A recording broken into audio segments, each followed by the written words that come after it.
एक बार एक सम्राट के पुराने वजीर की मृत्यु हो गई। वजीर बहुत बुद्धिमान था, लेकिन उसकी अचानक मृत्यु हो गई, इसलिए अब नए मंत्री की तलाश शुरू की गई। साम्राज्य बहुत बड़ा था, इसलिए उसे संभालने के लिए एक बुद्धिमान और दूरदर्शी वजीर की जरूरत थी।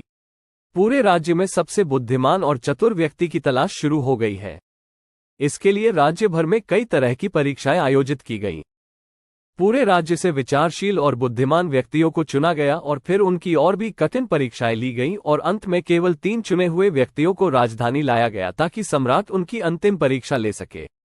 उन तीनों को एक कमरे में रखा गया और इसकी घोषणा स्वयं सम्राट ने की थी कि कल उनकी अंतिम परीक्षा ली जाएगी और जो इसमें उत्तीर्ण होगा उसे राज्य का वजीर घोषित कर दिया जाएगा।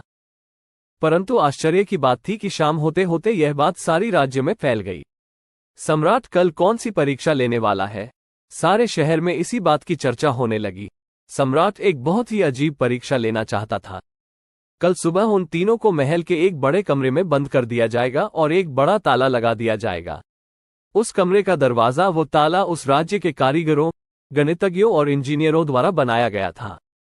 उस ताले पर कोई चाबी नहीं थी, केवल कानून पर गणित के कुछ अंक लिखे हुए थे और उन अंकों में कोई पहेली छिपी हुई थी। जो उस पहेली को हल कर लेगा वही उस ताले को खोल पाएगा। धीरे धीरे यह बात उन तीनों तक पहुंच गई कि कल उन तीनों को एक कमरे में बंद कर दिया जाएगा और वहां ताला लगा दिया जाएगा।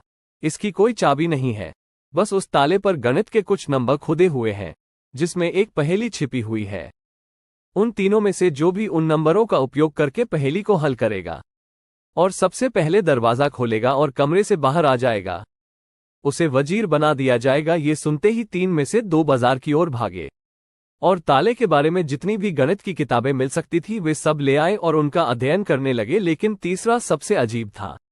वो न तो कहीं गया और न ही कोई किताब लाया और अंधेरा होते ही सो गया। बाकी दोनों ने सोचा कि शायद डर के मारे उन्होंने परीक्षा न देने का निर्णय लिया, या हो सकता है उन्हें विश्वास ही न हो कि जो खबर सामने आई है वो सच है। लेकिन फिर भी उन्होंने कोई मौका छोड़ना ठीक नहीं समझा, क्योंकि यह जीवन में एक बार मिलने वाला मौका था। वे पूरी रात जागकर किताबें पढ़ते रहे, ताला, विज्ञान से संबंधित जो भी साहित्य था। जब सुबह हुई तो तीसरा व्यक्ति उठा और उन तीनों को सम्राट के सामने पेश किया गया। वहां उन्हें पता चला कि यह अफवाह सच थी।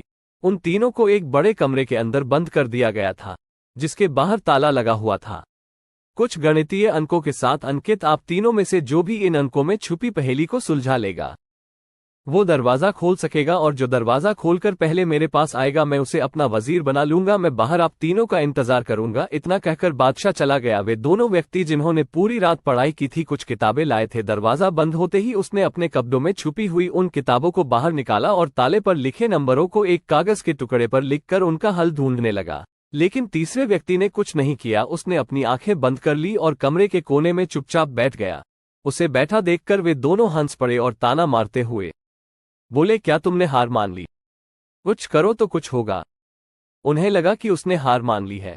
वो डरा हुआ है और कुछ भी प्रयास नहीं करना चाहता, लेकिन उसके मन में शांति थी, स्थिरता उसकी आंखों में झलक रही थी। वो परेशान नहीं लग रहा था, वो बैठा हुआ था। तभी अचानक उसे कुछ सूझा। वो उठकर दरवाजे के पास आया और धीरे से उसे धक्का दिया और क्या, दरवाजा खुला। वो कमरे से बाहर चला गया, लेकिन दोनों आदमी अपनी किताबों में खोए हुए थे। उन्हें पता ही नहीं चला कि तीसरा कमरे से बाहर चला गया है।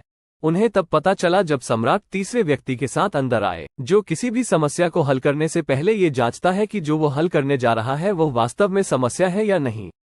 तो यह आदमी हमारे राज्य का सबसे चतुर व्यक्ति है, हम इसे अपना वजीर नियुक्त करते हैं। तो दोस्तों, इस कहानी से यही सीखने वाली बात है कि जब भी हमें लगे कि हमारे सामने कोई बड़ी समस्या है तो घबराकर उस समस्या का समाधान ढूंढने की बजाय हमें शांति से सोचना चाहिए कि जो मैं समझ रहा हूं वो वास्तव में समस्या है या नहीं, या वास्तविक समस्या कुछ और है जो मैं अभी नहीं देख पा रहा हूं।